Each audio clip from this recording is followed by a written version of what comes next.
अस्सलाम वालेकुम जी। मैं तुहाडा भाई इफ्तिखार ते अज गल करनी है दीवान बाबा हाजी शेर दे उर्स मुबारक दी।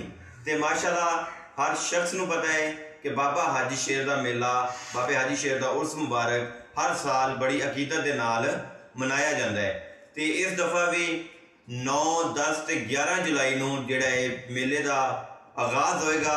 तो हर दोस्त नूं पता है कि हज़ारां लोग मेले ते आते हैं, आके बाबा साहब दे सलाम करते हैं तो अपना जो है मेले का माहौल देखते हैं।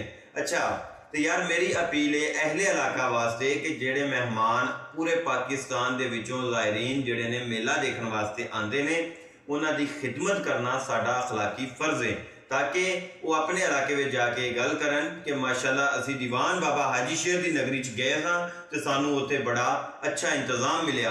तो यार ये जेड़े लोग आते हैं, इन्हां दी खिदमत करना, इन्हां नाल मुहब्बत ते अमन नाल पेश आना, इन्हां नाल अखलाक नाल पेश आना, तो इन्हां नूं अच्छा माहौल देना, ये साडी अखलाकी जिम्मेदारी है।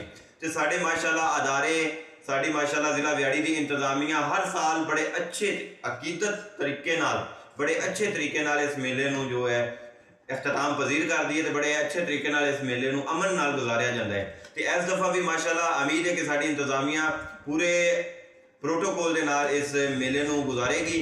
तो साडा भी अखलाकी हक है, साडा पहला फर्ज यही है कि जेड़े लोग इत्थे आते हैं उन्हां दी मदद करना, उन्हां नाल मुहब्बत इतफाक नाल पेश आना।